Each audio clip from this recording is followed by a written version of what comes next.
and amen. Hallelujah. Glory to God. Well, a happy anniversary, everyone.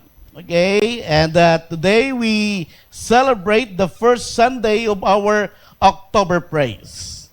The October Praise is the month-long anniversary celebration of Community of Praise.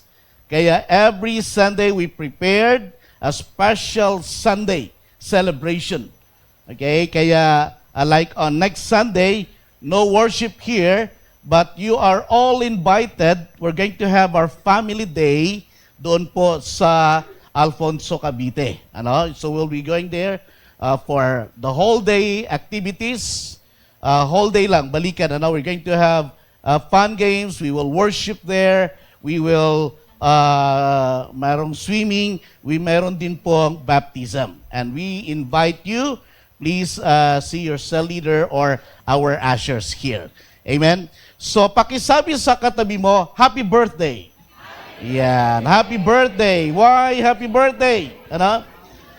Because it's the birthday of Compraise, the birthday of the church, and the church are the people, the believers. Amen? We are the true church. Ang church po ay hindi building, hindi religion, kundi ito ay mga mananampalataya. Mga tao, tayo po ang church. So we thank you, Jesus. So church, welcome to our first Sunday of our 26th anniversary. Hallelujah. Thank you everyone, and thank you for those who are joining us online and following us on YouTube. God has a word for you. Thank you for joining us. Today is a blessed day. Hallelujah. Ngayon po ay tinatawag naming Children Church at Seniors or Senior Adult Sunday. Sila actually ngayon ang parang nag-lead, nangunguna, sila ang ini-emphasize po natin. Ano po?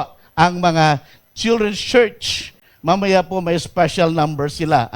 At ang mga seniors. So may mga seniors ba dito? Parang wala, wala naman, ang babata pa. And by the way, I think we have some guests here.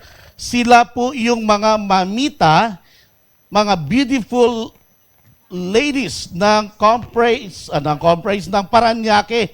Andito ba? Mamita Paranaque 2017 and 2014. Are they here? So pwede ba silang tumayo kung gaano kaganda? Wow! Hallelujah! Glory to God. Ang gaganda nyo nga. Okay. Thank you ma'am for joining us today. So sa lahat ng mga seniors, adults, thank you. Welcome. Glory to God. Well, again, our theme for this year is nurturing the harvest. Nurturing the harvest or intentional discipleship. Simply nurture, engage, establish, equip, empower. As we nurture the harvest, the Lord will give us the gift to engage with people, to share the gospel of the Lord Jesus Christ. And then we will establish them in their faith. We will establish new believers in the church. We will establish them in the Word of God. And we equip them for ministry, and then will empower them to become disciple maker. Today is the year of greater harvest and more harvest to come from the Lord. Our goal is that every believer becoming a disciple maker. Amen? Last Sunday I started with a topic on discipleship in the church. The first Sunday is what we call discipleship in the church. We will continue with this topic today, and I'm going to share the part 2. How can the church help you make Christ-like disciples? Paano ba mag-follow up or mag-consolidate ng new believers? Paano mag-nurture ng mga na-harvest o yung mga kaluluwang binibigay sa atin ng Panginoon? Marami po minsang harvest, pero kadalasan ay napapabayaan natin sila after that. Okay? Hindi natin nako-consolidate. Today, let's continue to talk about intentional disciple making in the church. Intentional discipleship in the church, part 2. Last Sunday, I said, in intentional discipleship, we pray. Okay? Prayer is very important. Pray continually. You envision your success. Ang panalangin ay mahalaga sa pagdidisciple. Again, sabi ko nga last week, intentional evangelism and discipleship always begin with a heartfelt, sincere, and spirit-led prayer. To nurture believers requires total dependency to God. Again, discipleship is not our work. It's the work of the Holy Spirit. It is not our job to convict people. We are just God's instrument, His mouthpiece to share the gospel. So, we need to pray a lot. This is the work of the Holy Spirit. As we pray, we listen to what God is saying to us and obey what the Lord is saying. Why pray always? Because Jesus set the example of someone who is always praying. For example, during His earthly ministry, in Mark chapter 1 verse 35, ang ating Panginoong Yesus in a solitary place, sabi dito, very early in the morning while it was still dark, Jesus got up, left the house, went up to a solitary place where He prayed. Then after that, He went to the villages to minister. Yun yung kanyang power, yung puhunan, yung siya'y nananalangin. Ganon din po sa atin.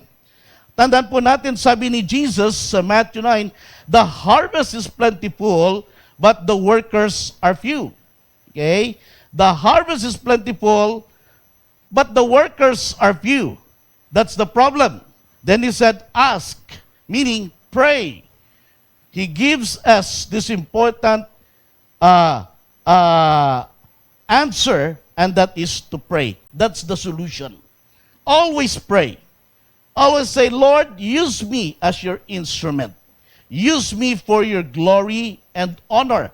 Mga kapatid, hindi ka makakamali pag ikaw ay nananalangin. So let us follow the example of Jesus as we minister to the people, as we go and make disciples of Jesus Christ. Let us always pray. Number 2, sabi ko last Sunday, find your purpose. The word there is engage. Living on purpose is the only way to really live. Amen? Everything else is just existing. Si David, in Acts chapter 13, sabi dito, for David, after he had served God's purpose in his own generation, fell asleep. Okay, namatay siya and was buried among his fathers and underwent decay. Now, I understand why David called a man after God's own heart.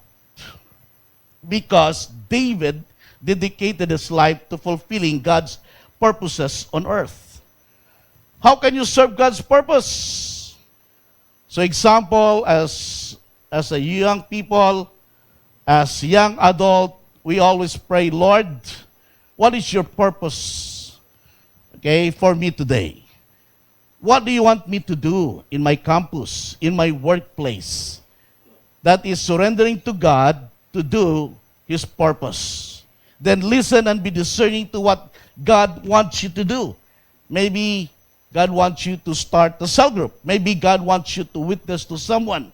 Maybe God wants you to minister to those who are in need or to those who are hurting and those who are, sick. So you pray and be available for the Lord. Like Jesus Christ, He came to the earth to share His very life. He intentionally go to the people, those in need, to the hurting or sick people, and He introduced Himself as the Messiah. My friend, let us follow the example of Jesus. Life is short. Don't waste your life by doing nonsense things. Sabi ko nga sa mga kabataan, huwag papadala sa mga bisyo, kundi dalhin natin sila kay Kristo. Amen? So how to disciple? Number 3, I said, consolidate converts or new converts using our equipping track. Pagkatapos na kaibigan mo ay tumanggap kay Jesus bilang kanyang Diyos at tagapagligtas, tapos na ba ang discipleship? No. Sabi ko nga last Sunday, discipleship has 3 phases. The 3 phases of making disciples in Matthew 28:19-20. Una sabi doon, go. As you go, you evangelize. Then, Jesus said, baptizing them. You baptize them, you establish them in their faith, and you, number 3, you teach them, teaching them to obey everything I have commanded you. So yung work of making disciples is a lifetime work. Amen? Walang katapusan yan. Kaya kahit pa senior citizen na tayo, we still make disciples. You see, kaya again, after someone I'm a born again, like your friend, you consolidate them. Ano ba ibig sabihin ng to consolidate? You consolidate means to strengthen, to make firm or secure in their faith, to join together into one whole, and to unite. The call of the Great Commission is not merely to make converts, remember? But to make disciples. Sabi ni Jesus, go and make disciples, not to make converts. Kaya, the work of making disciples, okay, tuloy-tuloy lang until we consolidate them, until we equip them, and empower them to make disciples also. So, yung friend mo, nakatatanggap lang kay Jesus, you need to consolidate. Remember, I shared to you ilang mga avenues, practical avenues where you can consolidate or follow up your friend. Number 1, you educate them using our follow-up materials. Marami tayong mga follow-up materials like MRT 101, our Kape-Kape, or even, some of the Campus Crusade materials. Meron po tayo dyan sa office. We can help you. Some of you knows how to use our MRT. So, yun po ay mga mahalagang materials. Number 2, Encounter God Retreat. Okay? Kapag narinig mong merong mga encounter tayo, re-encounter, post-encounter, pre-encounter, you invite your friend. That is a place for them also para sila ay ma-disciple at ma-consolidate. Ipag-pray mo sila, encourage mo, samahan mo, okay? Sunduin mo, i-sponsor mo, okay? Sa ating Encounter God Retreat. Number 3, establish their faith. Okay? Encourage them to obey in water baptism because that is what Jesus said in the Great Commission. As you go, as you evangelize, then after that, you baptize them and teach them. So part ng ating discipleship is for them to be baptized. Example, next Sunday, sa ating family day sa Cavite, magkakaroon po tayo ng water baptism doon. So cell leaders, if you have members na hindi pa na-baptize, well, this is an opportunity for them. This is your opportunity for you to consolidate them and encourage them to obey the Lord in water baptism. Kasi may swimming pool doon sa pupuntahan natin, so if they want to be baptized. So far, to date, meron na po 5 candidates. So, ang orientation ay doon po, next Sunday, just bring extra clothes. Okay? Nabihisan mo para after baptism ay, tuyo pa rin yung isusuot mo, hindi yung basa. Okay? So, again, so establish their faith. 4, equip them by letting them attend seminars, special seminars that we are doing. Number 5, enroll them to our MRT 101. Okay? So kailangan magpa-register sila, pasakayin mo sila sa ating equipping truck called MRT or Maturing Relationship Truck. Samahan mo at i-guide sila. Number 6, encourage them to attend our cell group meetings. Okay? And every Sunday, i-follow up mo, i-remind mo, kung pwedeng, sunduin mo para sila maka-attend sa ating mga cell group at Sunday services. And number 7, you edify them. So, there you go. The 7 E's for you to consolidate. Okay? A new believer, educate, encounter, establish, equip, enroll, encourage, and edify. The 7 avenues sa Compraise. So, alam mo, pag ginagawa mo yan, that is already intentional discipleship. At kapag someday, that person that you are discipling now will remember what you're doing. And in the same manner, that person will also do it sa kanyang dinidisciple. Amen? So yun lang po yun, So tawag dyan, spiritual multiplication. This is the 2 Timothy chapter 2, verse 2 principle. Sabi ko nga, ang ating theme verse for this year, 2 Timothy 2:2. Okay? So puro 2. I-multiply mo lang ng 2, okay, every year. Okay, katulad ng shinare ko, you are already discipling. Church, ito ang dapat na maging kultura natin dito sa community of praise. Intentional discipleship. Amen? Can I hear amen? So in other words, you just, disciple, establish them from a new convert to become a toddler Christian. From toddler to become children. Okay? From children to young man, from young man to parents. I mean, spiritually speaking. In other words, step by step lang. Now, let's continue with this discipleship in the church. Number 4, in intentional discipleship, train and equip them for ministry. Okay? So, ang pang-apat na kailangan natin, if we want to disciple new believers, is to train and equip them for ministry. So the E there is to equip. Why? What is ministry? Ministry in Greek word is diakonos, meaning to serve. That is where we get the English word deacons or deaconess. They are like waiters. They serve. Alam niyo yung mga waiters, di ba, sa restaurant? They wait for your order. Pero bang isang halo-halo, isang, hamburger. So they wait and then they do what you order them. They are servants. Yan po ang deacons, to serve. Well, example, alam niyo pag sa mga elders. Do you know why elders are the ones serving the Lord's Supper every time we do Lord's Supper? Because that is a manifestation of their being a servant of the church. They serve you. They serve every ordinary member. To remind them that though they are leaders, they are elders, but first and foremost, they are servants of God. Amen. Kaya, so that's why they serve. Okay? They serve the people of God. Ministry is using whatever gift you have received from the Lord. Amen? To serve others. Physical needs, emotional needs, or spiritual needs. You serve God by serving other people using your gift.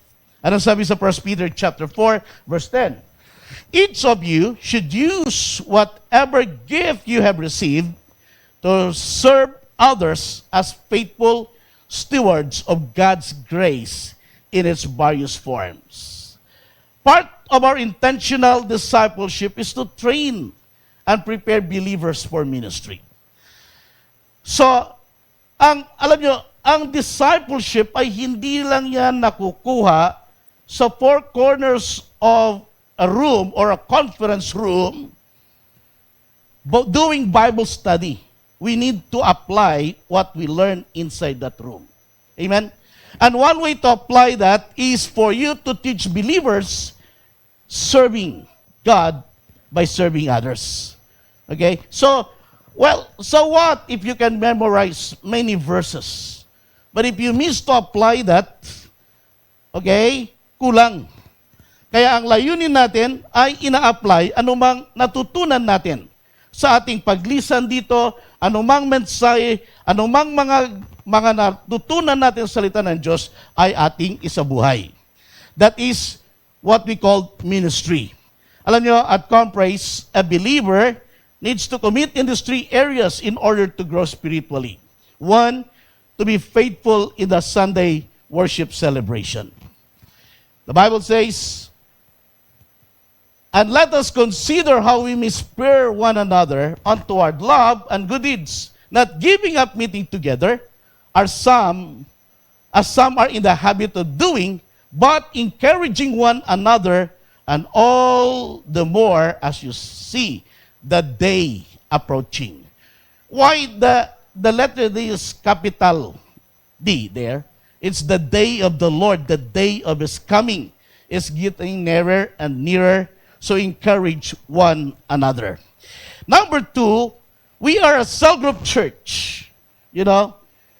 So praise God that 27 years ago or 28 years ago, 4 families of this church, have the vision of a cell group church. Okay? A cell group church where every member must be in a small group, and we know that through that we continue to grow. Okay? Yung bang alisin ang anumang mga iba't ibang mga activities but focus on the small group. Restoring the New Testament church, like for example of this is in Acts chapter 2, verse 46 and 47.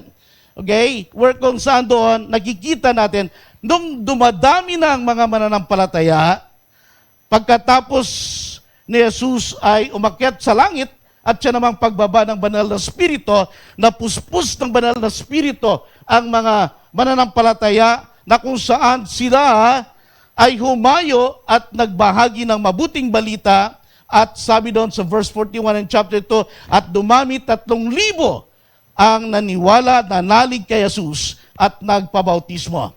Then after that, sabi dito, every day, they continued to meet together in the temple courts. They broke bread in their, where? In their homes, and ate together with glad and sincere hearts, praising God and enjoying the favor of all the people. Ito ang result. And the Lord added to their number daily those who are being saved. Tell me if that is not intentional. Okay? There was an intentional evangelism and discipleship.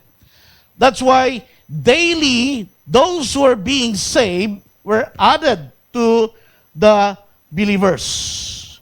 Number 3 is for you to grow, you serve in any church ministry where you are gifted. So itong Sunday celebration is very important for you to come together as Christian believers to worship God. And then you join a small group, at least one small group during the week. That is your small family, worshiping God, doing Bible study, edifying, and evangelizing. And then you serve in any ministry, in music, in children's church, in the mass media ministry, in the ushering, wherever ministry, okay, where you are gifted, there you will serve. So ito po yung tatlo. No? Remember that God made each one of us unique and beautiful. Amen? Pakitingin yan yung katabi mo. Hindi ba unique at beautiful yan? Ano, di ba? You are beautiful. Okay? He has given us at least a gift.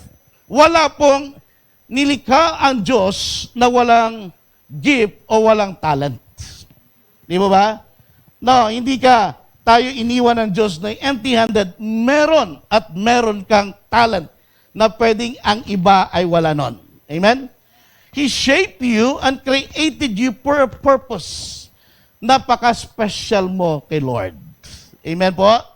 Kaya, mga disciples na nandito, yung mga dinidisciple nyo, tandaan nyo, okay, mahalaga siya kay Lord. Mahalaga ang ministry niya. Lahat tayo ay niligtas at tinawag ng Diyos para maglingkod sang-ayon sa gift at mga talents na binigay sa atin ng Diyos. Amen po? Kaya yung mga new believers, tandaan mo, kaya nga sila ay nanampalataya sa Diyos, kumilala kay Jesus, na born again, dahil tinawag yan ng Diyos. Kaya kapatid, kailangan nila ng ate at kuya, ng tatay at nanay, spiritually, para mag-guide at mag-lead sa kanila. Amen? So by God's grace, you disciple them, you equip them for ministry. 2 Timothy chapter 1 verse 9, sabi dito, He has saved us and called us to a holy life, not because of anything we have done, but because of His own purpose and grace. Amen? So, tayo'y niligtas niya, tinawag niya, okay, sa isang matuwid na pamumuhay, hindi para gawin ang kalooban natin, kundi ang kalooban at layunin niya sang-ayon sa kanyang biyaya. This grace was given to us in Christ Jesus before the beginning of time. Remember, iba-iba po ang purpose at gift natin. But we serve the same Lord. Amen? We belong to one body. The church is called the body of Christ. You know, lahat ay may purpose. Tingnan mo yung katawan natin. Kamay, mata, ilong, okay, lahat yan ay may purpose. Kaya andyan yan. Amen po ba? Wala kang pwedeng tatanggalin na hindi ko kailangan itong isang tenga ko, isa lang tama na. Okay? Kasi kailangan, you know, dalawa. Para sabi ni Sister Alica na hindi yung ano sinabi mo, yung mga ganun, Kasi pagka pumalya man yung isa, kahit paano, may isa ka pa. Di ba ba? Okay? So, mga kapatid, lahat yan, importante, hindi mo pwede sabi, ba't dalawa to, pwede namang isa lang. Kaya by God's grace, you equip them, you train them, new believers, follow up them for ministry. Tandaan nyo, So, lahat dito, lahat ng ministry, may tinatawag na mga ministry heads, our elders. So, they have system. Like in music ministry, they have, hindi naman yung parang pagka-gifted ka kumantay, saba ka kagad, no. Of course, may mga equipping na tinatawag.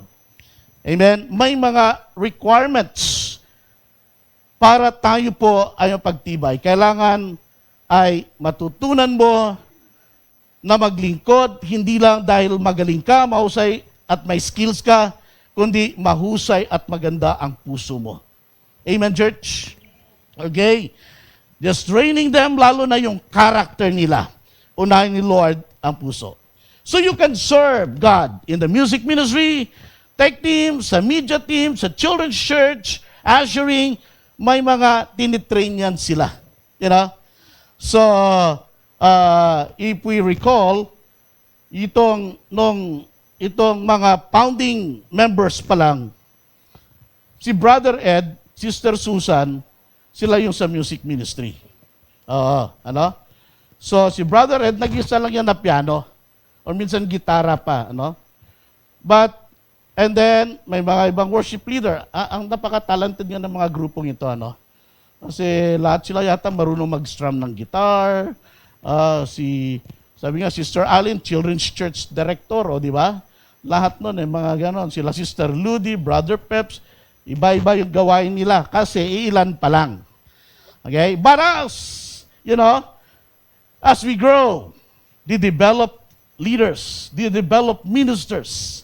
Tingnan mo si Brother Ed ngayon, pakumpas-kumpas na lang. Pagka nag-worship practice dito, okay, pinapakinggan niya lang kung medyo mali yung tunog at mali system, sa magdadirect na lang siya. Amen? Praise God, because they have developed ministers. Church, remember, itong mga dinidisciple natin, why we need to train them for ministry, because the Lord has prepared something good for them to do. They were not saved by service, but they are saved for service. Amen. Ephesians chapter 2 verse 10. Tignan natin ito. For we are God's handiwork, created in Christ Jesus to do good works, which God prepared in advance for us to do. Amen? Before you were conceived in your mother's womb, before you were born, God has planned something good for you already. Amen? Which God prepared in advance for us to do. Okay? The thing, this plan of me pastoring a church and preaching here in front of you is by the grace of God, which He prepared for me even before the foundations of this world. Amen? Yeah. So that's why part of those growing ups is really the training. Okay? Sabi ng tatay ko, nung bata ko, ay Barok, ingkag pastoren. In Ilocano, magpastor na daw ako. May kalabaw kasi kami. Pinapastor ko. Di ba? Dumeng, nagpastor kan. Prophetic word. Nagpastor nga ako. Ay, pero hindi nakalabaw. Tapos na yun, panahon yun. Pero, that's that's our word in Ilocano. To pastor is to shepherd a kalabaw or a cow. Okay? Remember that we are likened to a sheep, where sheep needs a shepherd. So pinapastol din kayo. We, pastors are called under shepherd because the great shepherd is Jesus. Amen, church. Tandaan nyo. So that's why we disciple believers for whatever purpose, for whatever God has purposed them to do. Church, we will not be here forever. Okay? We will not be here forever. Sabi nga ni Sister Arlene, tatanda rin tayo. Okay? Tatanda rin tayo na kailangan may mga sumusunod na mga next generation na kung saan sila ang mga tatayo at sila ang magpapatuloy ng gawain at ng mga vision ng Panginoon. Amen po ba? So let's give God a clap offering for the next generations who are here, our young people. But leaders who are now, okay, take note, it is our job to disciple them, okay, to become mature and to become ministers of the Lord. We have an assignment from the Lord, so we train and equip young generation ministers. Who knows that person you are discipling, that person whom you are equipping will one day become a pastor or like an evangelist like Billy Graham, okay, a brother Eddie Villanueva, or a Reinhard Bonnke of South Africa, who won and disciples, millions of people to Jesus in their generation. Tapos na yung term nila. Of course, si Brother Eddie Boy pa. But Billy Graham, who lived like 99 years old, okay, Reinhard Bonnke, who won, millions, okay, of souls in Africa, South Africa. That was his mission field. We praise God for the revival, okay, that took place in that area because of this man. Kaya mag-invest tayo ng time, talent, treasure for the young generation. Yes, disciple new believers. Teach and equip them, okay? See the potential in them because one day the Lord will use them. We may not be around during that time, but we know that we have invested sa mga buhay ng mga batang ito. Amen? Kaya, disciple makers, part of our discipleship is to train and prepare them for ministry. Ang masarap mag-support ng mga masisipag at faithful na lingkod ng Diyos. Amen? Mga manggagawa. Okay? That's why in the church, we have ministry called, leadership development. Where Elder Brother Peps and Sister Ludi, they're part of where we plan for leadership development and we equip leaders. We are planting a church in General Trias, Cavite. At ito po ay pang 12 church. We prayed and developed a team and give them assignment. Okay? Ngayon po ay once a month pa lang ang worship doon. Okay? Until na ito ay yan last Last month yan. Kaya yan po talaga yung mga family na nandun. So some are in charge of intercession, some are in charge of hosting, okay, set up, transportation, food, okay, song leader, preacher, okay, tech team, ushers. Sabi ko nga, lahat ng itong ginagawa ito, parang kopyang-kopya talaga sa Comprise Parañaque.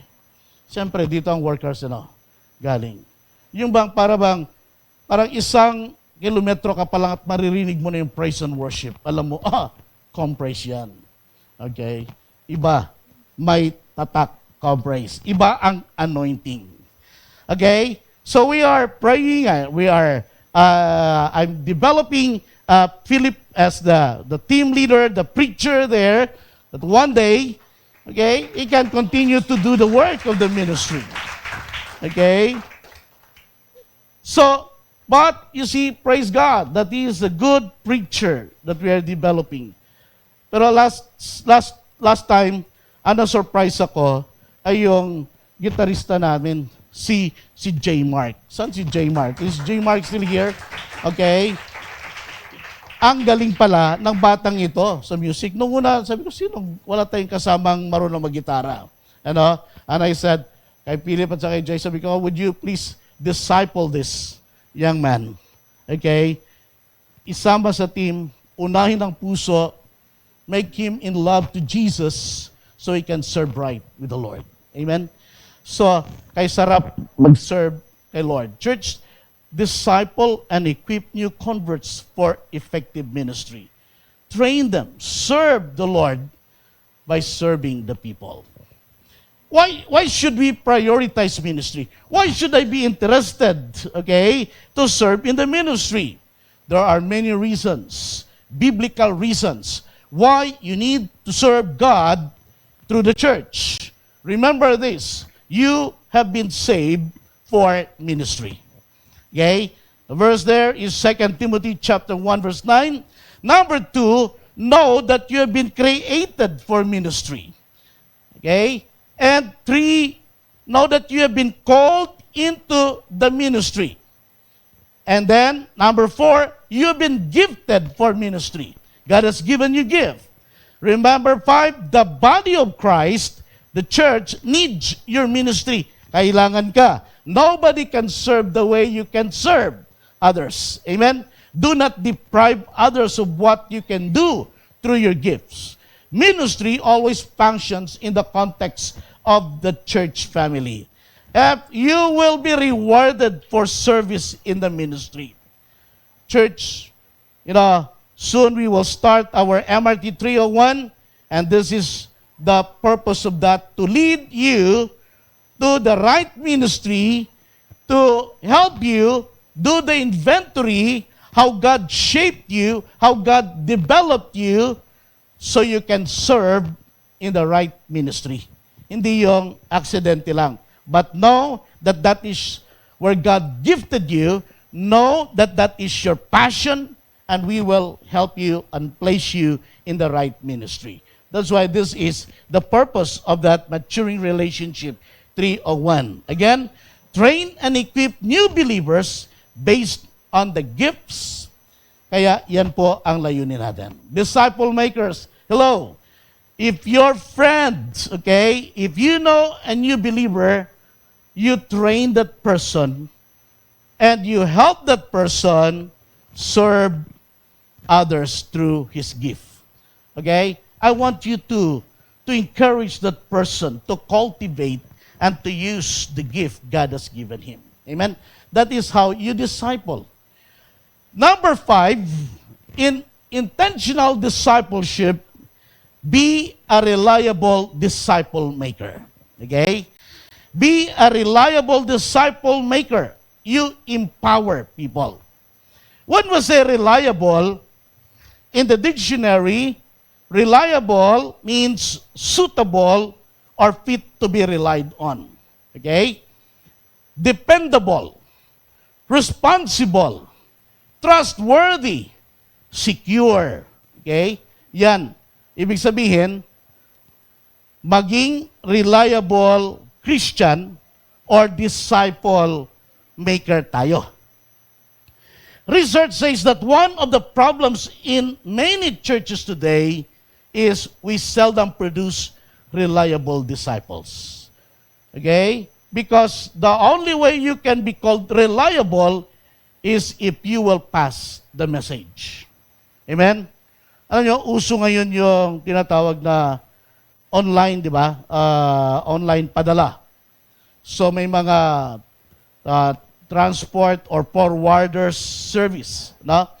Like Grab, ano pa yan? JNT, LBC, Joyride, at saka iba pa, ano? LBC, you know? So how do you know if they are reliable forwarders? Siyempre, pag nakarating ng maayos yung pinadala mo without delay and without damage. Paano malaman kung magaling ang Joyride at saka Move It?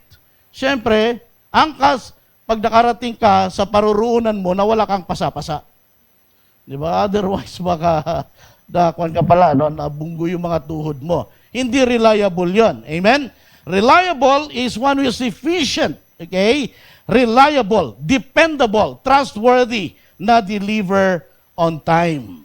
Sa Bible, alam nyo, may tinatawag din tayo na reliable disciple makers or reliable people or reliable Christians.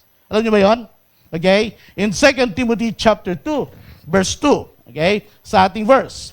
Sabi dito, 2 Timothy, here is Paul writing his spiritual son Timothy, a young pastor of a church.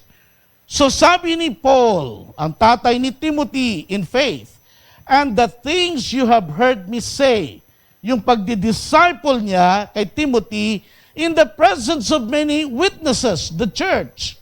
Sabi niya, Tim, entrust also to reliable people who will also be qualified to teach others. You get that, church? Okay. So Paul to Timothy to reliable people. And from reliable, you know, those reliable is also qualified to pass on or teach and equip others. Hello? Okay? So, pinapasa. Okay? Yung sinasabi nitong reliable. So, Paul was reliable. He passed on to Timothy. Timothy is reliable. He will pass to other reliable people who will also be qualified to teach, okay, others. Ganito yon. Pag pinasa sa iyo, ipasa mo din sa iba para ipasa nila sa iba at tuloy-tuloy, walang tigil, lalong wag titigil para hindi mapahamak ang iba para sila ay makarinig ng mabuting balita. Kaya you are reliable if you pass the message to others. What is that message, Pastor Doms? What do we pass? The gospel message. Why? What is the importance of that gospel message? The importance of the gospel message. And what is the gospel? The gospel is the good news of Jesus Christ. And what is the good news? That all have sinned and fall short of the glory of God. Good news, Jesus Christ went to the cross to pay the penalty of your sin, to save you from all our sins. The Bible says that whoever believes in Him will not perish in hell, but will have everlasting life. The good news is for people to know that Jesus Christ is the only Savior.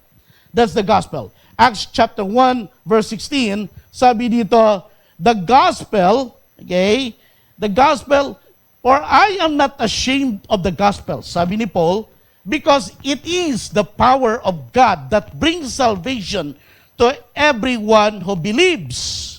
First to the Jew, then to the Gentile. Ano daw ang gospel? The gospel, what is the gospel message? Christ died for you. He rose again after 3 days to give you eternal life. Amen, church. For God so loved the world that He gave His only begotten Son, Jesus. Anong ginawa ni Jesus? He died on the cross to save you. Because the Bible says that for all have sinned and fall short of the glory of God. Okay? And the wages of sin is death. Somebody died for you. Amen. You know what? We always say that salvation is free. True. But someone suffered and died to pay the payment of our salvation. Amen? And that is Jesus Christ. Meron pong nagbayad. Kaya nga, libre na lang sa atin dahil siya na ang umako, siya na ang namatay para sa kabayaran ng ating kasalanan. That whosoever believes in Him will not perish but have everlasting life. Church, dapat maging reliable disciple po tayo. Amen. Para tayo po ay tuloy-tuloy, para tayo ay magbagi. Let me illustrate this right now. I ask Hazel, Doc Earl, would you please come, Kuya Bim, and Kuya Apollo, halika. Okay. So here, okay. So, for example, I want these people to be reliable.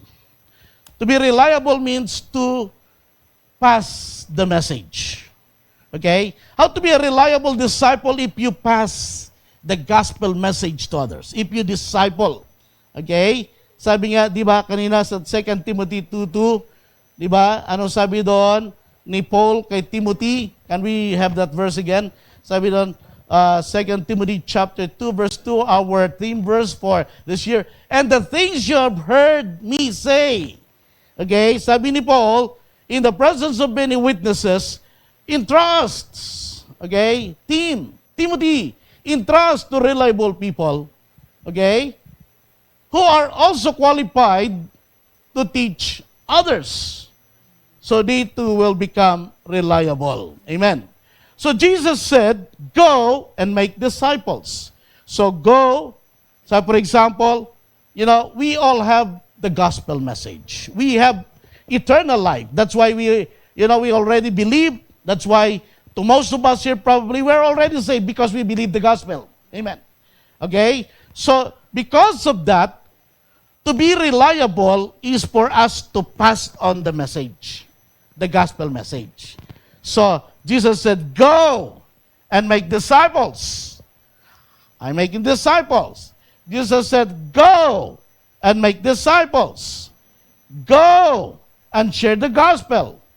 Go and make disciples until He passed on to others. Amen, church? You get that? Amen? A reliable person, a reliable Christian, a reliable disciple knows how to pass on the message to others. Amen? Hindi dapat hinto sa iyo. Otherwise, maraming hindi makakarinig. Maraming salamat po. Okay? So, kapatid, palakpakan po natin ang ating Panginoon. Nasa atin ang gospel ngayon. You already believe. You are now saved. Amen. Are there believers here today? Amen. Okay? So today, because we are believers of Jesus Christ, we are saved. Okay? The gospel is the power of God unto salvation. Now, be a responsible disciple. Sabi ng Bible. Paano maging responsible? Ipasa mo lang ang message. Kung hindi tanggapin, it's not your job. Sabi ko kanina, it is the job of the Holy Spirit to convict people. Your job is to pass on the message. Ipasa natin, hanggat ipasa, nasa tao na yan, kung tatanggapin niya o hindi, the work of the Holy Spirit is to convict people. Hallelujah. That is how, we plunder hell and populate heaven. Ang problema natin ngayon, maraming mga believers, di na nila pinapasa sa iba, sinasarili na lang at hindi responsible. Yung iba, ginagawa naman nila, namimingwit na lang sa aquarium. Ano? So, mga believers, hindi talaga fishers of men. Maraming sa mga Christians ngayon, palipat-lipat na lang. Church hoppers, because siguro maraming, wala naman talagang perfect na church, Minsan, yung iba nagtatampo kaya lipat na lang. Okay? Yung iba naman, feeling nila, mas magaling pa sila, kaya hahanap sila ng kasi parang na-outgrow na nila. It's okay, you know? So, but sabi nga namin palagi dito, Pastor Alex, if you're a Christian, if you don't have a home church, welcome to Compraise. But if you are a Christian and you have a church, go and serve and be faithful through the church. Amen? Okay? Kasi ayaw naming magiging orphan Christian ka. Alam yung mga orphan Christian? Wala silang tahanan, wala silang family, wala silang home church. Okay? Kung saan-saan na lang. No, hindi pwede yun. Okay? Kailangan meron kang tinatawag na home church.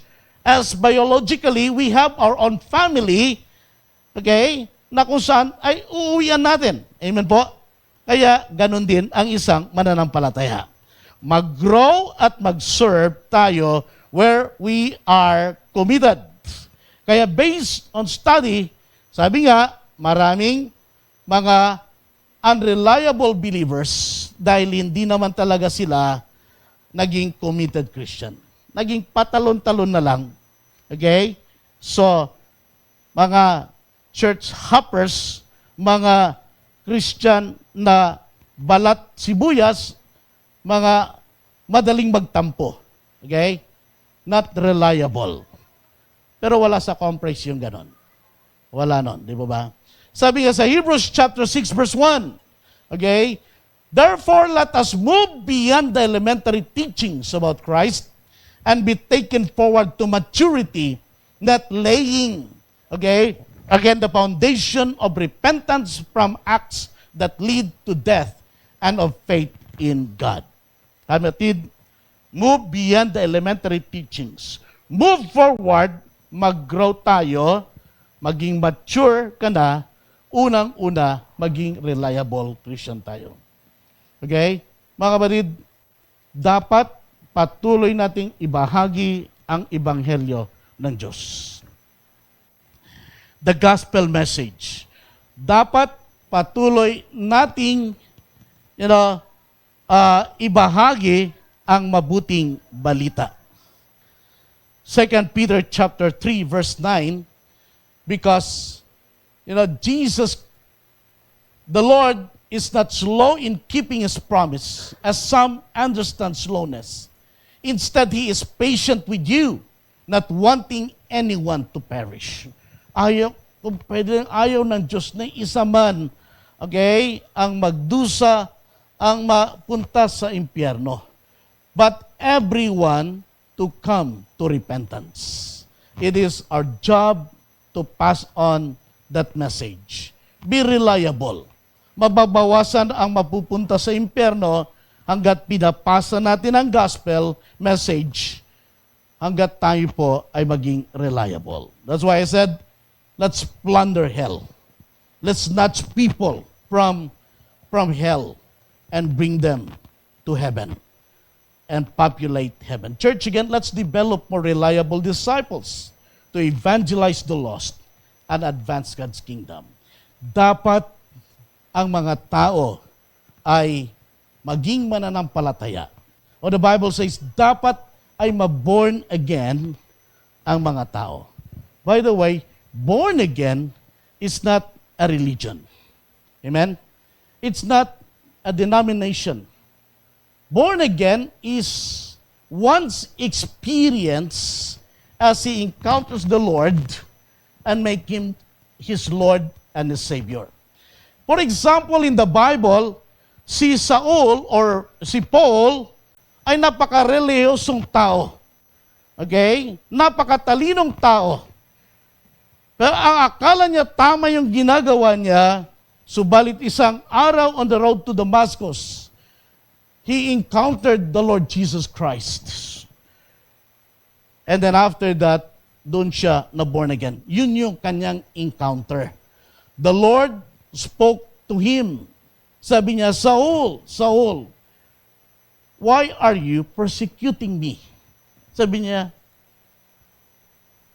who are you, Lord? I am Jesus whom you are persecuting. Akala niya, tama yung ginawa. Your born-again experience will lead you to the right relationship with Jesus. Ito ang personal na experience mo kay Jesus. Ikaw ay naligtas. Sabi nga sa John chapter 3, verse 3, okay? Jesus replied, "Verily, verily, very truly, I tell you, no one can see the kingdom of God unless they are born again." Amen? Jesus answered, "Very truly, I tell you, no one can enter the kingdom of God unless they are born of water and the Spirit." Sumagot si Jesus. Okay, paano ang tanong? Paano ba maligtas? Sinabi ko sa inyo, ang totoo, hindi mapapabilang sa kaharian ng Diyos ang hindi ipinanganak muli. Ang tanong niya, paano ko ipinanganak muli? Matanda na ako. Sabi niya, ang ipinanganak muli sa Espiritu. I'd like you to understand this. Just listen. Why we need to be born again?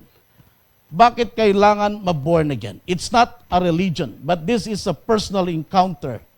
This is the time when you realize you need a Savior. This is a time when you realize, okay, you are a sinner and you need forgiveness and you need a Savior. That is when you realize that and accept Jesus Christ and make Him your Lord and Savior. That is your born-again experience. Amen, church? So you cannot be born again by joining one religion. Okay? You can be born again personally wherever you are as you encounter the Lord. And today may be that day. This time may be the time for you to be born again. As the Lord is speaking to you right now. I want you to understand this. That when Adam and Eve were created, okay, they have within them the Spirit of God. Nung nilikha ng Diyos si Adan at saka si Eva, kasama doon ang isang buhay na Espiritu. They have a beautiful relationship with God in the garden. You know, they have an intimate relationship. But when they disobeyed God and ate the forbidden fruit, the spirit within them died. Namatay yung spirito na yon. What happened? Their physical bodies continued to live, but spiritually, they were dead. Amen? Kaya nga nagtago sila. Kaya nga nawala, nasira yung kanang magandang ugnayan sa Diyos dahil nagkulang yung spirito na nasa kanila namatay. Remember, man is composed of spirit, soul, and body. They have the body, they have the soul, they have the emotion, but the spirit within them, dies. So, then they become, their bodies, physical bodies continue to live, but spiritually, they were dead. Listen. Then they become the parents of human race. Nagkanak sila na nagkanak. A race that when born, it has no spirit life to it. Amen? Walang spirit ang bunga at naging anak ni Adan at Eva. Okay? And listen, church, kasama tayo doon. And the only way to come out of Adam's race is we got to be born again. Amen? There must be a spiritual rebirth in every life. Why? Because God considers us to be dead. Amen? Patay tayo. That's why He gave us His Son, Jesus Christ, who died on the cross to give us a new life for us to be born again. Whoever believes in Him will be saved. So that's why Jesus Christ gave us life. Okay? He died on the cross to pay the penalty of our sins. Bible says that unless a man be born again, he cannot enter the kingdom of God. He cannot enter heaven. Unless one is born of water and the Spirit, he cannot come out of Adam's race. He's dead while he lives, and he will be thrown into the lake of fire. Ang taong walang Kristo sa buhay ay paroroon sa impyerno. Church, that's why Jesus made the Great Commission. He commanded every believer to go and make disciples. Soul winning is important and urgent. Rescuing the lost is a serious business. It's a matter of life and death. People are dying without Christ, and they are heading to hell. We need to redeem them. We need to, plunder them. Okay? We need to share the gospel. Let us be responsible. Thus, we are here to nurture the believers. We are here to go and make disciples. Church, let's go and be intentional in disciple making. Let us nurture believers. Let us plunder hell and populate heaven. Let us be a reliable disciple. Let us be obedient to the command of Jesus Christ to go and make disciples, because this is the work of every believer. Ang mensahe sa atin ng Diyos ay napakasimple. Kapatid, if you are here today, you are a believer, the command for you is to go and make disciples. While you are still here, the command of God is for you to do His purpose, to populate heaven. The command of God is for you to be responsible disciple maker, for you to disciple. But if you are here today, you are not sure if you are saved, you are not sure kung ikaw ay born again na, you are not sure if you have eternal life, if you go to heaven, hindi mo tiyak, but God has the answer. Today may be the day of salvation for you. The Bible says, believe in the Lord Jesus Christ, and you will be saved, you and your household. Jesus said, I am the way, I am the truth, I am the life. No one comes to the Father except through me. Kung nandito ka ngayon, nais mong ialay, ibigay ang iyong buhay, nais mong tanggapin ang regalo ng Diyos na buhay na walang hanggan. Buksan mo ang iyong buhay, ang iyong pintuan ng iyong buhay, at anyayahan si Jesus bilang iyong Diyos at tagapagligtas. Hindi ito isang reliyon, kundi ito'y isang personal na relasyon sa ating Panginoon. One day we will stand before God. The Lord will check the book of life if our name is written in the book of life. How do we know if our name is there? When we made the decision to accept Jesus Christ as Lord and Savior. Mga kapatid, marahil ito ang panahon para ikaw ay makatiyak na ikaw ay may kaligtasan at buhay na walang hanggan. Simple lang, anyayahan mo si Jesus, manampalataya ka sa Kanya bilang iyong Diyos at tagapagligtas. Tayo manalangin. Hallelujah. Yumuko po tayong lahat. Kapatid, nandito ka man, narinig mo ang mabuting balita, ang mensahe ng Diyos. Kung nandito ka, hindi mo tiyak na ikaw ay ligtas.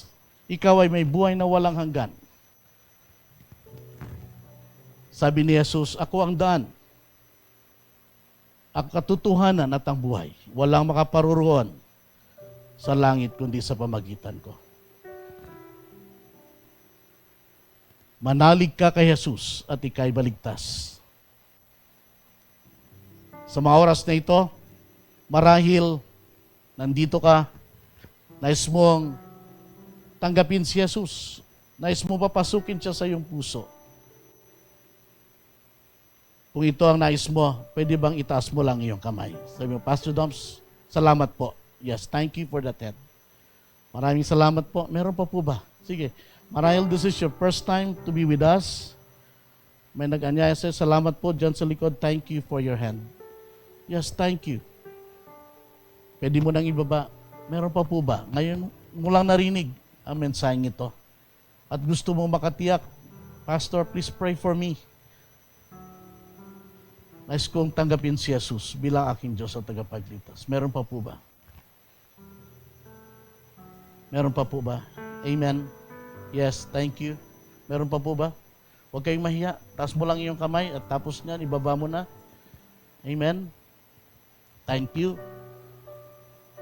Ay manalangin, sabihin mo sa mga lalo sa mga nagtaas ng kanilang kamay, ang desisyon na yan ay desisyon ng may pananampalataya. Ika'y nanampalataya kay Jesus. Sabihin mo, Panginoong Jesus, ako'y nanampalataya sa iyo. Ako'y nananalig sa iyo. Pumasok ka sa aking buhay. Tinatanggap kita bilang aking Diyos at tagapagligtas. Maraming salamat sa iyong dakilang pag-ibig sa akin. Maraming salamat sa kapatawaran ng aking kasalanan. Maraming salamat sa buhay na walang hanggan. Simula ngayon, kayo na ang maghari sa aking buhay. Lord Jesus, be my Lord and Savior. In Jesus' name, amen. If you pray that prayer, the Bible says, those who believe and receive Him, to them He gave the right to become children of God. Kaya naging anak ng Diyos, patuloy kang mamuhay. Yung mga nag-anyaya sa iyo sa araw na ito, nais kanilang anyayahan sa mga discipleship class at nais nilang ikaw ay patuloy na lumago bilang isang mananampalataya. Patuloy po tayo sa ating pagsamba ngayon.